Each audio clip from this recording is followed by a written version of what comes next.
Stock market budget के बाद परेशान है। परेशानी की बहुत बड़ी वजह है। बड़ी वजहों में सबसे बड़ी वजह तो यह है कि सरकार ने अपने हाल ही में लोगों को जिस तरह पहले तो शेयर मार्केट की तरफ भेजा कि म्यूचुअल फंड सही है, शेयर मार्केट बढ़िया ग्रो कर रहा है, देश तेजी से बढ़ रहा है, हमारी इकोनॉमी बहुत तेजी से चल रही है, चलो शेयर मार्केट में निवेश करो। पहले तो सबको शेयर मार्केट में काउंसलिंग करके घुसा दिया कि जाओ भाई, सब तरफ शेयर मार्केट चल रहा है।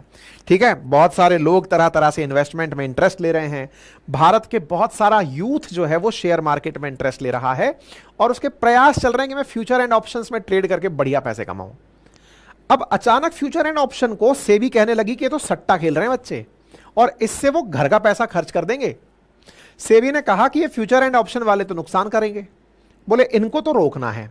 और बोले दूसरा जो ये लोग पैसा बना लिए, देखो हुआ ये ना कि शेयर मार्केट ने जब से कोरोना काल निकला है तब से लेकर के रिटर्न्स बहुत अल्टीमेट दिए हैं। मतलब शेयर मार्केट एक पता नहीं कौन से हवाई जहाज पर सेट हो गया है, वो चले ही जा रहा है। मतलब मार्केट उठता ही जा रहा है तो जो पैसा आदमी लगाया हुआ है वो बढ़िया पैसा बना रहा है। अब कोई जाकर के मैडम को दिखाता होगा, निर्मला मैडम को, देखो मैडम इतना पैसा लगाए थे, इतना बन गया, थैंक यू सो मच। अब मैडम एकदम परेशान की, यार इन लोगों का पैसा लगवाया मैंने और पैसा सरकार को ही नहीं मिल रहा है, बाकी सब लोग पैसा कमा रहे हैं, हमको पैसा नहीं मिल रहा है। सरकार ने कहा बेटा इस पैसे को तुम बाहर कैसे निकालोगे? बोले मैडम बस अपने शेयर बेच देंगे, बेच के पैसे निकाले। आ गए तुम ट्रैप में बेटे, बेचोगे? बोले हाँ। कैसे बेचोगे? मैडम जैसे मान लो मैंने अभी इन्वेस्ट किया इस शेयर में, वो भाव बढ़ गया, मैंने बेचा, बेचते ही मुझे पैसा मिल गया। और जो पैसा मिला, बोले बेटा तुम जानते हो कि 1 साल से पहले अगर तुमने अपने शेयर्स को बेच दिया तो उससे जो तुम्हें लाभ होता है वो शॉर्ट टर्म गेन कहलाता है। बोले अच्छा ऐसा भी है क्या? बोले हाँ, अगर 1 साल से पहले तुमने शेयर बेच दिए तो शॉर्ट टर्म गेन है, और अगर 1 साल के बाद अगर तुमने बेचे तो वो लॉन्ग टर्म गेन में आता है। दोनों ही कैपिटल गेन, क्योंकि तुमने 1000 का माल खरीदा था, अब उसको तुम 2000 में बेच रहे हो, 1000 रुपया बना रहे हो। अब तुम 1000 बनाकर चले जाओ और हम तुमसे कुछ ना कमाएं, और हमारे देश में हम ही इकोनॉमी को चलाने वाले कर्णधार हैं, तुम पैसा कमा लो, हम तुम्हारा मुंह देखते रहें, जाओ नहीं चलेगा ऐसा। तो मैडम जी फिर क्या चलेगा? कटौती लगेगी। कितना? 20%। बोले अगर 1 साल से पहले तुमने शेयर बेच दिया बेटा तो तुमसे शॉर्ट टर्म कैपिटल गेन पर 20% कटौती। मतलब तुमने जो 1000 रुपए कमाए, 200 रुपए सरकार के हुए। बेचारे लोग जो इधर उधर से खुश थे कि हम शेयर मार्केट में बढ़िया पैसा बना रहे हैं, सरकार ने पकड़ लिया अग्रवाल, इधर आजा, ज्यादा पैसे मत बनाए। पहले तक 15% था, अब 20% कर दिया। यानी पहले आप कमाते थे उस पर 15% देते थे, इस बार के बजट में 20% कर दिया। शेयर मार्केट यूं ही थोड़ी गिरा था, शेयर मार्केट के साथ तो सरकार ने मजे ले लिए पूरे। साइड में हो जा भाई, 20%। और जो लॉन्ग टर्म गेन वाले थे, जो कहते थे मैडम देखो हम तो बड़े अच्छे लोग हैं, हम मार्केट पे विश्वास रखते हैं, हम तो आज पैसा नहीं निकालेंगे, साल भर बाद निकालेंगे। साल भर छोड़ो मैडम, हम तो डाल के छोड़ दिए, जब तक मार्केट चलता रहेगा बाद में निकालेंगे। सरकार ने कहा अरे वो इधर आ। बोले हाँ बेटे, अब तुम्हें भी 10% पहले देना होता था, इस बार 12.5% देना पड़ेगा। अब बेचारे जिनके शेयर लगे हुए हैं, मार्केट में जिन्होंने पैसे लगाए हुए हैं, उनको जैसे ही आप टैक्स की ये बात बता रहे हो कि तुम जो कमा रहे हो ये तुम ही नहीं कमा रहे हो, सरकार भी इससे कमाएगी। उधर की तरफ जो बेचारे फ्यूचर एंड ऑप्शन में ट्रेड करने के लिए नया नया कानून सीखे थे कि भाई फ्यूचर एंड ऑप्शन में पैसे लगाएंगे, पैसे लगाने में इतना पैसा लगाओ, इतने का माल खरीद लो, और वो और महंगा हो जाए तो सोचो अपनी तो बल्ले बल्ले। मतलब फ्यूचर एंड ऑप्शन समझते हैं ना कि साहब अपन ने तो 100 रुपए लगाकर 1000 का माल खरीद लिया, मार्केट तो चढ़ ही रहा है, 1000 का माल 1500 का हो जाएगा, अपने तो 500 रुपए बन गए। 100 लगाए थे अपन ने तो 500 बन गए, 500 लेके घर जाएंगे, हर ट्रांजैक्शन पर पैसे कमाएंगे। ये जो हाल ही में जो बाल कलाकार फ्यूचर एंड ऑप्शन के नए लोग बनकर आए हैं, इनकी इस नीति को देखकर सरकार समझ गई कि बेटा तुम लोग इस 100 को लगाकर 1000 का दाम लगा देते हो, और 1000 भी जब कई बार डूबने लगता है तो उस 1000 की कर्जे में फंस जाते हो, क्योंकि मार्केट तो माफ करने वाला है नहीं। जो 100 लगाकर 1000 का माल खरीद लिया था, वो 1000 का माल अगर डूबने लगा तो वह 1000 का माल भी आपके सिर बंध जाता है कि साहब ये इसका था, तो 1000 रुपए भी सरकार आपसे लेती है कि भाई तुझे 100 रुपए लगाया था ना, मैं तो 100 ही रुपए लगाया था, पर तू तो 100,000 का माल खरीद लिया था ना। ये बिल्कुल वैसे ही है जैसे कोई प्लॉट खरीदे और उसमें टोकन मनी दे आए थे, भाई साहब ये अपना हुआ, अब अपना हुआ, वो प्लॉट मान लो नहीं बिका, किसी और खरीदार ने नहीं खरीदा, तो आप ही को खरीदना पड़ रहा है ना वो। एग्जैक्टली फ्यूचर एंड ऑप्शन में बहुत सारा नुकसान हुआ लोगों का। सेबी बहुत सख्त है इस बात को लेकर। सेबी ने आज से 3 दिन पहले तो यही कहा था कि फ्यूचर एंड ऑप्शन वाले तो एकदम ऐसा लग रहा है कि इनका तो रोको काम, क्योंकि तो बहुत ज्यादा पैसा खराब कर देंगे। इसका मतलब यह हुआ कि एक प्रकार से सेबी भी सख्ती दिखा रही है, साथ ही साथ शेयर मार्केट में बनते हुए पैसे पर सरकार अपनी नजरें गड़ा रही है। तो शेयर मार्केट के ऊपर जो सरकार का रवैया रहा उसको शेयर मार्केट ने पसंद नहीं किया, इसी के कारण से शेयर फॉल हुए हैं, गिरे हैं। शेयर मार्केट ने बजट 2024 को अच्छा नहीं माना है। इसीलिए कल हमने सेशन में लिखा था बाजार धड़ाम। बाजार को जब ये बात समझ में आई कि यार ये तो सरकार ने खेला खेल दिया, इसलिए भाई साहब शेयर मार्केट गिरा, ठीक है ना। तो एक प्रकार से जो निफ्टी है और सेंसेक्स है, दोनों के अंदर गिरावट दर्ज की गई, और दोनों के अंदर जो गिरावट थी उसका बड़ा कारण था सरकार ने इन्वेस्टर्स के लिए शॉर्ट टर्म कैपिटल गेन को 15% से बढ़ाकर 20% कर दिया और लॉन्ग टर्म कैपिटल गेन को 10% से 12.5% कर दिया। एक और खेला किया है सरकार ने जमीन वालों के साथ, और वो भी तगड़ा खेला किया है साहब। और वो खेला ऐसा है कि अगर वो समझ में आ जाए तो आपको ये कहानी समझ में आ जाए कि यार सरकार का तो तगड़ा ही मामला है। जैसे क्या मामला है, देखो क्या है ना, जमीन में क्या होता था पहले, इसको भी थोड़ा सा समझ लो, और अगर आपके आसपास कोई पढ़ा लिखा आदमी रहता है तो उसको बता भी देना कि गड़बड़ है मामला। क्या मामला गड़बड़ है? पहले क्या होता था कि आपने कोई प्लॉट खरीदा, मान लो ₹1,00,000 का, है ना, ₹1,00,000 का प्लॉट खरीदा। अब आपको पता चल रहा है कि इस साल वो प्लॉट आपका, मतलब 2 साल पहले खरीदा था ₹1,00,000 का, इस साल कोई आपको ₹2,00,000 दे रहा है उस प्लॉट के। सरकार क्या करती थी कि जो आपने लाख का खरीदा, अब 2 लाख में आप बेच रहे हो, तो ये जो ₹1,00,000 अतिरिक्त आप पा रहे हो, इस पर हमें टैक्स दे दो। सरकार उस टैक्स में 20% टैक्स लेती थी पहले, कैपिटल गेन के नाम पर, कि हाँ भाई देख लो साल भर रख लिया आपने और 20% का, सॉरी, जो पैसे कमाए, अब ये जो कमाए हैं इस पर 20% हमारा है, दैट इज कैपिटल गेन। सरकार के इस 20% कैपिटल गेन को जनता ने समझा, सरकार के पास गए कि मैडम आप हमारे हम लाभ कमाना चाहते हैं, उसमें से आप लोग भांजी मार लेते हो। मैडम ने कहा क्या चाहते हो वत्स? मैडम इस पैसे को कम करो। सरकार ने कहा जाओ खुश रहो। सरकार ने तत्काल प्रभाव से 12.5% कर दिया। जनता खुश हो गई, अरे वाह सरकार कितनी अच्छी है, देखो ₹1,00,000 का प्लॉट खरीदा था, 2 लाख का बेच रहे हैं, 12.5% ही सरकार को देना पड़ेगा, यानी ₹12,500 ही अपन को सरकार को टैक्स देना पड़ेगा। जनता बहुत खुश हुई, बजट में तालियां। लेकिन पीछे पीछे एक लाइन चिपकी हुई आ रही थी, और वो लाइन क्या थी? अब इंडेक्सेशन नहीं होगा। ये क्या है भाई, क्या नहीं होगा? अब क्या था, इसको समझने के लिए पॉइंट समझिए। अभी तो मैंने 1-2 साल की कहानी बताई। मान लो आपने 10 साल पहले कोई जमीन खरीदी थी और उस जमीन की कीमत उस समय ₹1,00,000 थी। देश में महंगाई बढ़ती गई, ₹1,00,000 की जमीन हो सकता है अब 1 करोड़ की हो गई हो। भाई जमीन के भाव तो ऐसे आसमान चढ़ते हैं। अब मान लो 1 करोड़ की नहीं जी, 50 की मान लो, अब तो 50 की हो गई। 10 लाख की खरीदी, अब वो 50 लाख की हो गई। तो पहले क्या होता था ना, इनकम टैक्स विभाग अपनी तरफ से हर साल महंगाई को एडजस्ट करता हुआ चलता था। यह मानता हुआ चलता था कि 10 लाख की चीज जो इन्होंने खरीदी थी वो 2000, मान लो आज से 10 साल पहले आपने 2015 में कभी खरीदी थी, तो बोले 2016 में वो जमीन रखे रखे इतने की हो गई होगी, क्योंकि महंगाई बढ़ रही है।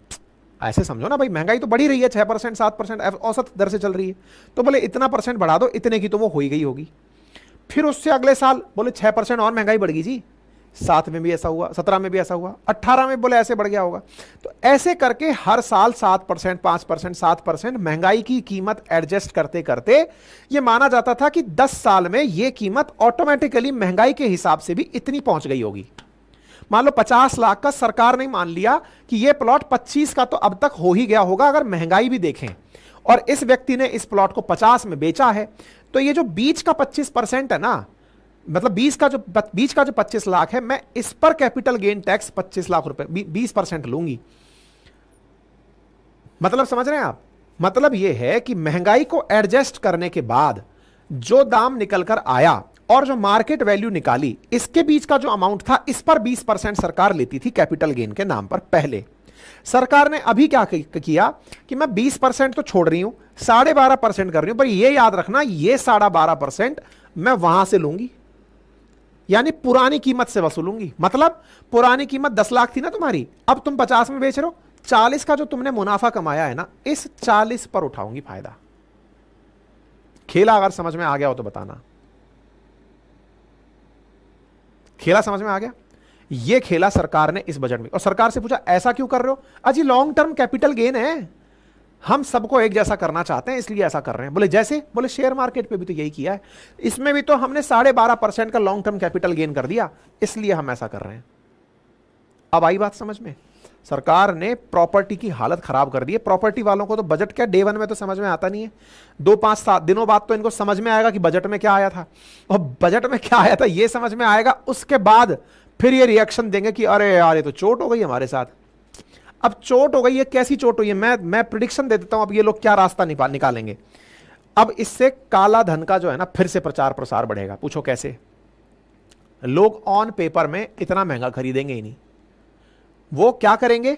सामने वाली जो पार्टी प्लॉट बेचने वाली थी, अब उस पार्टी से कहेंगे, पार्टी वाला खुद ही कहेगा कि भाई सुन, मैं मेरे 10 का प्लॉट 50 में पेपर पर भेजकर क्यों परेशान रहूं, पहले 50-40 लाख का मुनाफा कमाया, उस पर 12.5% सरकार को चुका दूं। इससे अच्छा है महाराज सुनो, मुझे तो 10 लाख जो मैंने लिया था ना, मुझे तो 11 लाख में बेच दो। सरकार तो मान ही नहीं रही ना, महंगाई बढ़ी है। सरकार तो कह रही है कि इन्फ्लेशन है ही नहीं, एडजस्टेड करना ही नहीं है। इन्फ्लेशन अगर एडजस्ट कीमत पर नहीं करना है, मैंने 10 में खरीदा था भाई, मेरे को 11 में दे दे, तू तो 10 में ले ले। मैं कह दूंगा कि तू बेनसीब का था, बिक गया इतने में ही। और बाकी पैसा? बोले बाकी पैसा ऊपर से है। ऊपर से बोले तो ब्लैक मनी से। और मैं आपको बता दूं, आज भी प्रॉपर्टी में सबसे ज्यादा ब्लैक मनी इन्वॉल्व है। सरकार कितना भी काला धन पर कितना प्रयास कर ले, लेकिन कोई भी प्लॉट, संभवतया कोई भी प्लॉट 100% नंबर 1 में नहीं बिकता है। सब लोग चाहते हैं कि साहब किसी ना किसी तरीके से टैक्स बचा लें, कैपिटल गेन टैक्स बड़ा बचा लें और उससे अपनी आय को बचा के रख लें। ठीक है, यह खेला खेल दिया सरकार ने इस बार के बजट में। ठीक है, तो एक प्रकार से सरकार का ये जो तरीका है, सरकार को करना क्या चाहिए था? कैपिटल गेन टैक्स को 20 से 12.5 करना चाहिए था, लेकिन इंडेक्सेशन नहीं हटाना चाहिए था। यानी कि जो परसेंटेज वाला सिस्टम है ये नहीं हटाना चाहिए था, लेकिन ये हटा दिया तो खेला हो गया। ठीक है साहब, तो गेन 2 प्रकार के हैं, लॉन्ग टर्म और शॉर्ट टर्म। ये लॉन्ग टर्म शॉर्ट टर्म मैंने आपको बता दिया। हम जो इन्वेस्टमेंट करते हैं वो डेट में या इक्विटी के अंदर करते हैं। डेट का मतलब किसी का कर्जा खरीद लिया आपने, इक्विटी का मतलब किसी का अंश खरीद लिया। ये सब बातें मैंने पहले भी कई बार बताई हैं। तो इस बार सरकार ने शेयर मार्केट के साथ जो किया वो कैपिटल गेन टैक्स को बढ़ा दिया है। और ये कैपिटल गेन टैक्स का पूरा लंबा चौड़ा इतिहास रहा है, लेकर 1947 से लेकर अभी तक ये कैपिटल गेन टैक्स का काम चल ही रहा है। ठीक है, मैंने ये बता दिया। दूसरा काम जो फ्यूचर एंड ऑप्शन वालों के साथ किया है, उनके साथ किया है, उनका एसटीटी जो टैक्स था ना, सिक्योरिटी ट्रांजैक्शन टैक्स, वो बढ़ा दिया है। मतलब जहां 0.01% था वो 0.02% कर दिया, जस्ट ट्वाइस कर दिया है। और साथ ही साथ उनका जो ऑप्शन ट्रांजैक्शन है उसको तो कई परसेंट बढ़ा दिया, 0.06% से 0.1% कर दिया है। एक प्रकार से इसको यूं समझा जाए कि अगर सरकार पहले फ्यूचर एंड ऑप्शन में ट्रेड करने वाले लोगों से पैसे लेती थी अपनी मेहनत के सर, क्योंकि सरकार, देखो आप जब भी व्यापार कर रहे हो ना, सरकार सब पे पैसे कमा रही है। तो जब आप फ्यूचर एंड ऑप्शन में ट्रेड कर रहे थे तो सरकार उस पर एक टैक्स वसूलती थी आपसे, एक टैक्स के ऊपर, सिक्योरिटी के, लाइक स्टॉक म्यूचुअल फंड जैसे आप कुछ भी खरीद रहे हैं तो उसके ऊपर आपसे एक टैक्स वसूला जाता था। अब वो जो टैक्स था जो डायरेक्ट आपके ऊपर लगता था, अब उस टैक्स को और ज्यादा बढ़ा दिया गया है। और इसका असल मकसद क्या है? फ्यूचर एंड ऑप्शन को किसी ना किसी प्रकार से रोकना। फ्यूचर एंड ऑप्शन की स्ट्रेटजी को रोकने से पहले मैं आपको ना ये वाली लाइन दिखा देता हूं आज से 3 दिन पहले की, जिसमें सेबी चेयरमैन बोली थी कि घर की सेविंग सट्टेबाजी में जा रही है। फ्यूचर एंड ऑप्शन की कमाई पर 30% तक की सरकार की टैक्सेशन की तैयारी है। इसका मैं बहुत बड़ा कारण बता देता हूं, क्योंकि आप में से बहुत सारे बच्चे जो इनिशियली ट्रेडिंग में उतरते हैं, जिन्हें मतलब ये समझ में तो आ गया कि ट्रेड करना होता है, शेयर मार्केट में उतरना होता है, वो लोग क्या करते हैं इनिशियल स्टेज में अपना बहुत सारा पैसा तो होता नहीं है, वो क्या सोचते हैं कि मार्केट ऊपर चढ़ रहा है, सभी लोग कह रहे हैं मार्केट चढ़ रहा है, मार्केट चढ़ रहा है। उन्हें यह नहीं पता होता है कि मार्केट टॉप 3 कंपनीज का चल रहा है, टॉप 30 कंपनीज का चल रहा है कि टॉप 50 कंपनीज का चल रहा है। बस वो तो मार्केट चढ़ रहा है, इस खुशी में खुश हैं। अब वो जिस खुशी में खुश हैं कि इतनी कंपनीज का मार्केट चढ़ रहा है, वो बेचारे जाके इन्वेस्टमेंट लगा देते हैं। उनको ये पता नहीं चलता है कि ये मार्केट का नंबर जिस कंपनी में आपने पैसे लगाए हैं इसका बढ़े, ये जरूरी नहीं है। अब वो जाकर पैसा लगा दिए, अनुभव है नहीं, फाइनेंशियल लिटरेसी है नहीं, बातें बाजार की देख नहीं रखा, तो फाइनेंशियल लिटरेसी के अभाव में जाकर इन्वेस्टमेंट कर दिए। इन्वेस्टमेंट के नाम पर क्या किए? जैसे प्लॉट की अपन साई देके छोड़ देते हैं, ऐसे साहब वहां जाकर के आपने शेयर की साई छोड़ दी कि साहब ये लो, हमको 1,000 रुपए का शेयर 100 रुपए में मिल रहा है, शेयर मार्केट का जो ब्रोकर है वो कह रहा है कि लो भाई इतने पैसे में लगाकर आपने ये शेयर खरीद लिया, अगर ये शेयर ज्यादा का बिका तो आप इससे मुनाफा कमा के बाहर निकल लो। हम सोचते हैं कि थोड़े से पैसे लगा के बढ़िया मुनाफा कमा के साइड में निकल सकते हैं, लेकिन उलट क्या होता है कि आपने ज्यादा पैसे के लालच में ये काम किया तो सही, लेकिन इसका रिवर्स आ जाता है। रिवर्स क्या हो जाता है, आपका पैसा गया अगर वो शेयर नीचे गिर गया, और जब नीचे गिर गया तो आपने जो पैसे से पोजीशन ली थी ना वो भी छूट गई, और पोजीशन छूट गई तो वो पूरा की पूरा शेयर आपके सिर बन गया कि साहब 1,000 रुपए में आपने लगाई थी ना बोली उसकी, अब ये 1,000 रुपए आप ही को देने पड़ेंगे। अब 1,000 रुपए आपको देने पड़ेंगे, 100 के लालच में 1,000 में घुस गए, ये सट्टा नहीं है तो और क्या है। इसके लिए फिर आप कर्जदार हो जाते हो, क्योंकि सरकार वहां पूरा कंपनी जानती है आपके बारे में सब, आपने इनकम टैक्स से क्या लिया, आपको फ्रॉड घोषित कर देगी वहां से। इस चक्कर में ये बड़ा दिक्कत है, और इसलिए सरकार इस फ्यूचर एंड ऑप्शन ट्रेड पर बहुत ज्यादा सख्ती बरतना चाहती है। लेकिन मैं एक चीज बता दूं, यहाँ पे फ्यूचर एंड ऑप्शन ट्रेड ने ही इन दिनों शेयर मार्केट को इतना बूम दिया हुआ था, तो अगर फ्यूचर एंड ऑप्शन पर सरकार 30% टैक्स का प्लानिंग कर रही है तो मार्केट भी थोड़ा सा हिलेगा, नीचे गिरेगा। तीसरा एक काम शेयर मार्केट के लिए और किया है वो है बाई बैक स्टॉक के ऊपर। जैसे क्या होता है, समटाइम्स आपने मान लीजिए किसी का शेयर परचेज कर रखा था, XYZ कंपनी थी, आपने उसका शेयर परचेज कर लिया था, अंबुजा सीमेंट का कर लिया था, अडानी का कर लिया था, टाटा का कर लिया था, किसी का भी शेयर परचेज कर लिया था, और कंपनी को अचानक ये ख्याल आता है कि यार मैं मेरे शेयर वापस खरीद लेती हूँ इन लोगों से। पहले 500 में शेयर बेचा था, इन लोगों के पास में इसकी वैल्यू 1,000 रुपए हो रखी है, मैं 1200 में मेरा शेयर वापस खरीद लेती हूँ। इसको बाई बैक कहते हैं। आप बड़े खुश हुए कि साहब मेरा तो शेयर वापस, कंपनी वापस अपने पास ले रही है तो मेरा शेयर तो बढ़ के भाव मिलेगा। तो बाई बैक का जो लाभ आपको मिल रहा होता है, सरकार उस पर भी टैक्स वसूल रही है। सरकार कह रही है कि मैं तो बाई बैक पर भी, जो कंपनी पैसा ले जा रही है उसमें जो डिविडेंड मिल रहा है ना, उस पर भी टैक्स वसूलूंगी। मतलब अगर आपको ये लग रहा है कि शेयर धारक होने के नाम पर आपको इतना लाभ मिल रहा है तो मेरे को उस पर भी पैसे दो। तो सरकार ने शेयर मार्केट को पहले तो बढ़ाया, बढ़ाने के लिए पूरी सुविधाएं विकसित की कि हाँ भाई लोगों को लगे कि शेयर मार्केट कितना बढ़िया चल रहा है। सरकार ने अब उसमें से फसल काटने की तैयारी कर ली है। तो एक प्रकार से जो भी लोग शेयर मार्केट में इन्वेस्ट किए हुए हैं वो थोड़ा सा अपने आप से चीट फील कर रहे हैं। बाईबैक क्या होता है, इस पर मैंने ऑलरेडी एक सेशन किया हुआ है, आप जाकर उसे देख सकते हैं, पेटीएम ने जब किया था। हाँ, एक राहत स्टार्टअप्स को सरकार ने दी है एंजल टैक्स के माध्यम से। और उसमें क्या है कि कई बार क्या होता है कि आप लोग अपने स्टार्टअप के लिए फंड रेज करते हैं, तो जो फंड रेज करते हैं ना, तो ये टैक्स उन निवेशकों के लिए जो कि मतलब जैसे मान लीजिए किसी कंपनी को आपने इतना पैसा दिया कि आप इस पैसे को यूज करें और कंपनी को चलाएं, तो सरकार उस पैसे पर भी टैक्स वसूल लेती थी। इस बार उसको माफ कर दिया एंजल टैक्स को कि ठीक है, angel tax for all classes of investor to be abolished to bolster Indian startup ecosystem. तो एक प्रकार से इन्वेस्टमेंट अब स्टार्टअप में बहुत अच्छे से आ जाएगा। इसके लिए सरकार ने प्रयास किया है कि स्टार्टअप में पैसा लगाओ, ताकि स्टार्टअप में पैसा लगेगा एंजल टैक्स बन करके, और एंजल इन्वेस्टर बन के पैसा लगाओ, और पैसा लगाओगे तो उस पर हम टैक्स नहीं लगाएंगे, ये सरकार ने अपने स्तर पर कहा है। ठीक है ना। Corporate tax on foreign companies to be reduce to, corporate tax को 35% तक कर दिया गया है, और ये बाकी तो चीजें आपके काम की है नहीं। ठीक है साहब, तो उम्मीद है अब आपको ये बात भी समझ में आ जाए। एंजल टैक्स के बारे में मैंने आज से 6 दिन पहले एक सेशन डाला था, उसमें बताया था कि एंजल टैक्स को हटाने की मांग की जा रही है और सरकार आने वाले समय में हटा सकती है। ठीक है ना। बजट घोषणा में इसकी घोषणा हो गई, ये हमने पहले भी आपको बताया था। ठीक है, चलिए, तो बाकी ज़्यादा डिटेल में आपको अर्थशास्त्र समझनी है, ज्योग्राफी समझनी है, हिस्ट्री पॉलिटी समझनी है, तो उसके लिए हमारे कोर्सेज उपलब्ध हैं। आप जाकर के अपनी पाठशाला ऐप से उन्हें एक्सेस कर सकते हैं। हमारे नोट्स भी उपलब्ध हैं, हैंड रिटन, घर पे बैठ करके आप उन्हें